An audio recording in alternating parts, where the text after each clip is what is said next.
নমস্কাৰ বন্ধু বান্ধৱীসকল। এক প্ৰচণ্ড গতিত সৌৰ ধুমুহা আহি আছে, কিন্তু এই সৌৰ ধুমুহাই আমাৰ পৃথিৱী ধ্বংস কৰিব নি?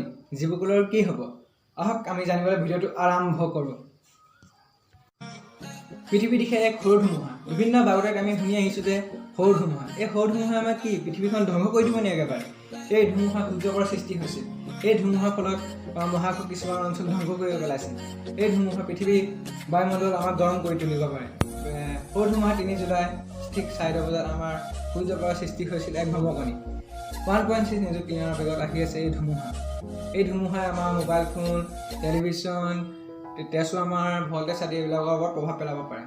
এই সৌৰ ধুমুহা দেওবাৰ বা সোমবাৰৰ ভিতৰত এই ধুমুহাই আমাৰ পৃথিৱীক খুন্দা মাৰিব বুলি নাছাৰ বিজ্ঞানীসকলে প্ৰকাশ কৰিছে। যি কি নহওক আমাৰ ইমান ভয় কৰিব দৰকাৰ নাই, কাৰণ পৃথিৱীক খুন্দা মাৰিবও পাৰে, নামাৰিব পাৰে।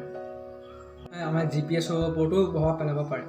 যদি ভিডিঅ'টো চাই ভাল পালে লাইক কৰিব, কমেণ্ট কৰিব, আৰু নতুন যদি মানে চেনেলটো ছাবস্ক্ৰাইব কৰি থৈ যাব। আৰু এনেকুৱা ভিডিঅ' লাগে যদি মোক ক'ব, আৰু বন্ধু বান্ধৱীলৈ এই ভিডিঅ'টো যাতে শ্বেয়াৰ কৰি দিয়ে।